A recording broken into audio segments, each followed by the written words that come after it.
Ibunda Gaga Muhammad klarifikasi terkait tudingan gesek ATM Laura Anna. Sebut kabar tersebut tidaklah benar adanya. Sidang kasus kecelakaan yang menimpa Laura Anna dengan terdakwa Gaga Muhammad kembali digelar di Pengadilan Negeri Jakarta Timur. Saat seusai sidang, Janariah ditemani oleh kuasa hukum Gaga Muhammad.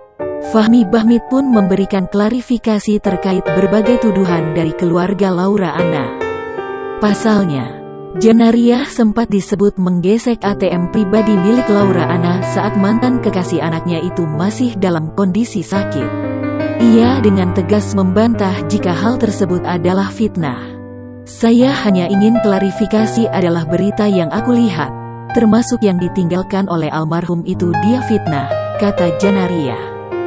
Janariah yakin bahwa selama setahun setelah kecelakaan terjadi, Gaga setiap hari datang menemani dan membantu merawat Laura Anna.